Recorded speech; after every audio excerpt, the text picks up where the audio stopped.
Olá pessoal, tudo bem com vocês? Estou aqui com ninguém mais, ninguém menos que Alexandre Prado. É isso aí, nobre youtuber, está aí na televisão alagoana. Estamos em Maceió. Hoje um diazinho chuvoso, diazinho agradável, sem calor, né, Alexandre? É, E graças a hoje, Deus.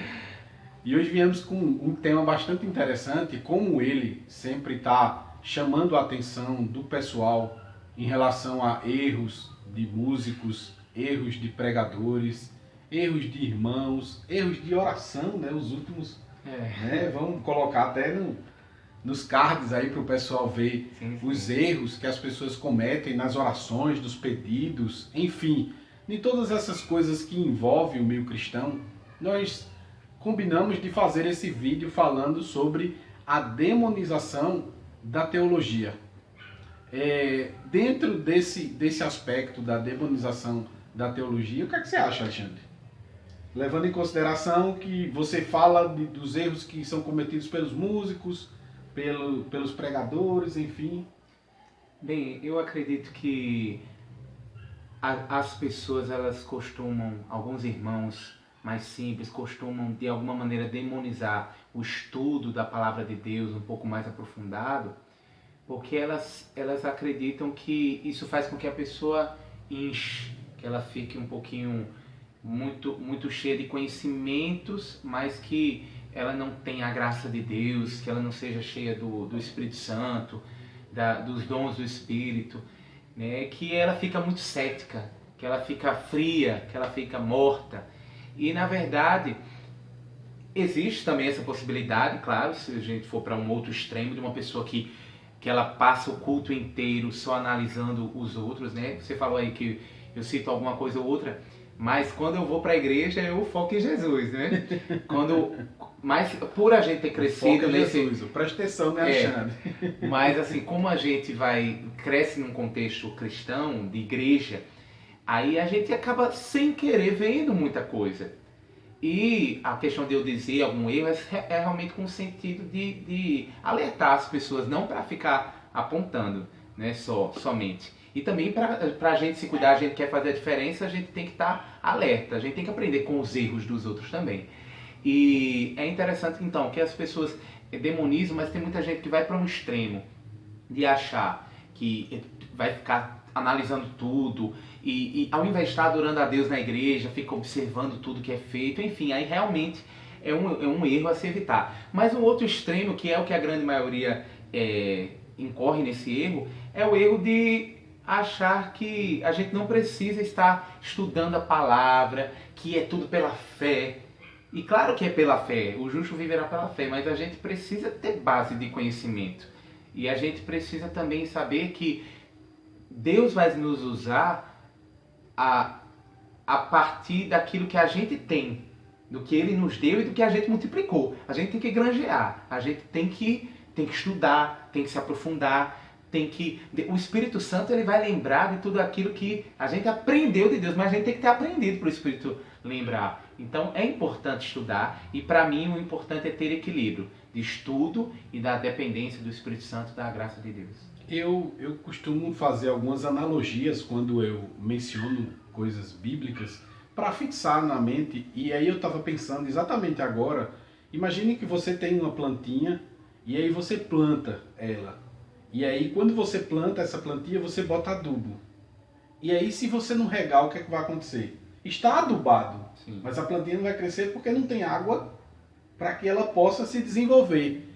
Ao mesmo tempo que se você plantar a plantinha e não colocar adubo, só água, ela pode até crescer, mas ela vai crescer mirrada. Então, Sim, é justamente gostei. o que eu vejo quando eu olho para a nossa fé, é que a nossa fé ela é plantada baseada no regar, que é a oração, e no adubar, que é a palavra de Deus. Então, não existe um crescimento espiritual autêntico se não for com oração e conhecimento da palavra de Deus. Se formos observar homens de Deus que tiveram a sua vida mudada de uma forma extraordinária, como o apóstolo Paulo, como Spurgeon, como Moody, como George Miller, vocês vão perceber que são homens que se aprofundaram bastante na palavra de Deus. Por sinal, até George Miller leu a Bíblia 200 vezes, Nossa. das quais 100 foi de joelhos. Então, imagine, foi um homem que eu costumo muito trazer a vivência dele para a minha vida atual. E até teve uma vez que me chamou a atenção, eu lendo a biografia dele, que ele estava em uma embarcação que ele ia ministrar uma palavra em outro local e ele precisava dessa embarcação. E no meio do caminho ele enfrentou um temporal e aí o capitão diminuiu a velocidade e aí com isso ele iria chegar atrasado no compromisso dele. E aí ele se moveu do lugar que ele estava e foi lá falar com o capitão. Ele disse: acelere o barco, porque eu nunca me atrasei num compromisso com o meu senhor. Com o meu senhor, ele disse. E aí o capitão abriu a janela assim na frente e disse: como é que eu posso acelerar se aí o nevoeiro aí na frente? Nós vamos se acabar. Aí ele disse: então vamos orar. E ele dobrou o joelho na frente do capitão e aí pediu que o capitão dobrasse o joelho também. Ele começou a orar e o capitão não teve coragem de começar a orar, ficou ouvindo a oração dele. E o capitão disse que parecia uma criança falando com Deus. E aí quando ele ouviu o silêncio, que ele ia começar a falar, George Miller botou a mão no ombro dele e disse: pode acelerar. Quando ele olhou para frente, o nevoeiro já tinha aberto. Quer dizer, a oração de um justo. Não é porque ele tinha muito conhecimento teológico que ele não podia ali ter a graça de Deus. Então, o que eu percebo muito hoje, principalmente de uns anos para cá, é que as pessoas sobem nos púlpitos e dizem: ah, não estudo teologia, porque senão você vai morrer, você vai se desviar. E eu, particularmente, já fiz 3 cursos teológicos e vejo que quanto mais eu me aprofundo, mais eu tenho fé. Porque a minha fé tem alicerce. Quando vêm as tribulações, as dificuldades, porque isso acontece na vida de todo cristão, de todo ser humano que professa a fé em Cristo, as adversidades vêm, mas toda a solução que vem na cabeça da gente, que procura conhecer, e eu acho que é a mesma experiência sua, refere-se a alguma coisa na Bíblia que lhe faça tomar uma posição naquele exato momento, né? Sim, e é interessante também que se alguém, ela muda, ela fica fria, muito até orgulhosa com o conhecimento, é porque ela já tinha esse orgulho. Com certeza. E o conhecimento só foi uma desculpa para ela, uma justificativa, algo a mais para ela manifestar o que já tinha dentro dela e que ela devia realmente já ter buscado. Eu costumo dizer que muito conhecimento e muito dinheiro só potencializa quem você é. Sim.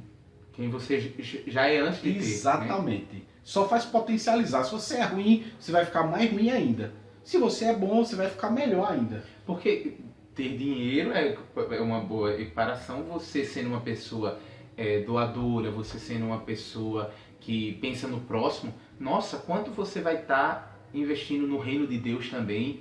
Mas se isso te faz, não te faz, né, potencializa um orgulho, é porque já tem. Exatamente. Você já tinha aquilo predisposto dentro de você, você só não tinha o potencial de expor ele. Mas a partir do momento que você tem o dinheiro, né, você tem a condição, aí você expõe muito mais aquilo que você já tinha. E você não expunha por conta do momento que você estava vivendo anteriormente. Mas aí as pessoas acham que o dinheiro é que muda o homem, ou que o poder é que muda o homem, e não é. Ele só potencializa quem realmente nós somos. E eu acho que foi legal esse nosso bate-papo, né? A gente gostaria muito de encerrar. Eu vou botar aí o canal do nosso Cristão irmão. também pensa. E aí a gente vai terminar justamente dizendo: cristão também pensa lendo o manual. Tchau, tchau, pessoal. Muito obrigado. Deus abençoe.